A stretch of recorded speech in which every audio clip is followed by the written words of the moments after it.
So I wanted to give everybody an update on our Board of Governors meeting today. We had 4 important topics on the Board of Governors meeting today. The first was reviewing what we've accomplished as both a chamber and as a Board of Governors this year in 2018.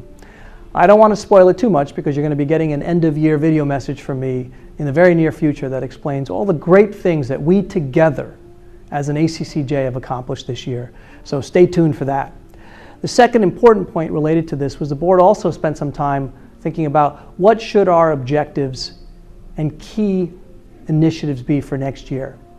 And Laura and the chamber staff did some great work to put together an important set of plans that ensures that we continue executing on the strategy that we put in place this year around member centricity, strong and relevant advocacy, and operational excellence. And the board had some great discussions about what more we need to be doing there and how we ensure that we stay on track with our strategy. And they'll be talking about that in more detail at the January Board of Governors meeting and approving it so that we then have next year's plan all set to go. The second important topic that we talked about at this Board of Governors meeting was an update from our Committee Excellence Advisory Council chaired by Rebecca Green. This was a new council that we put in place this year to focus on ensuring that we're equipping our committees and our committee leaders in particular with all the tools and resources necessary to maximize their impact and then ultimately ensure that the committees themselves are well aligned to the Chamber's agenda and ultimately delivering on the Chamber mission. Rebecca and the team now have hard, fast metrics and data in place around how committees are performing, what's working, what's not working, have put in place training, both advocacy training as well as leadership and presentation training, and have some great recommendations that they shared with the board on what we can do to continue ensuring that our committees are operating with the highest level of operational excellence.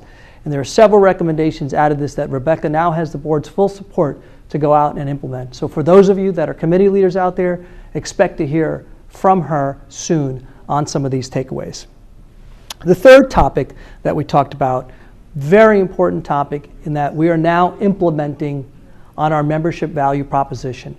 And as we implement those changes, particularly the dues changes and some of the special promotional marketing packages, for example, for small company members, those require some bylaw changes.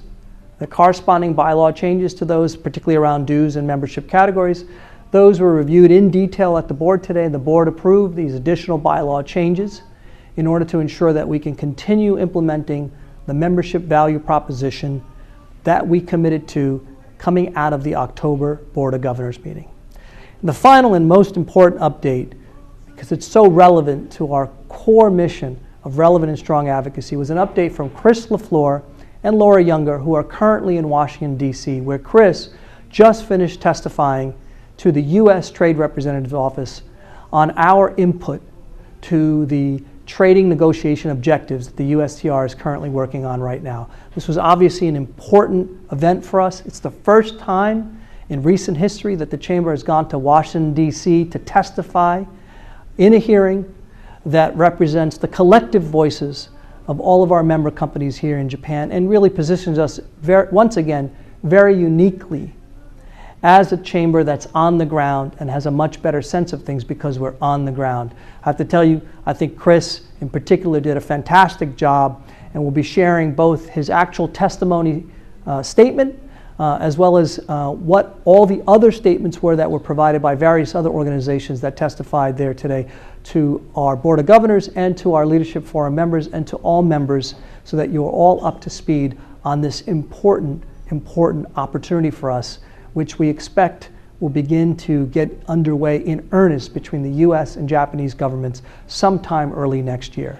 So it was a very, very full agenda, a lot of healthy discussion.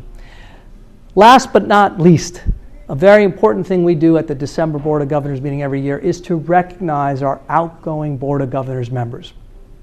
And this year, we had the honor of recognizing 3 very important members who will not be continuing with us into next year.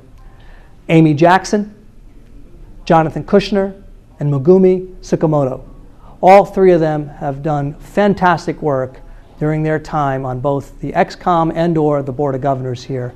I want to thank the 3 of them in particular for their hard work. Here's to wishing all of you a great December. Happy holidays.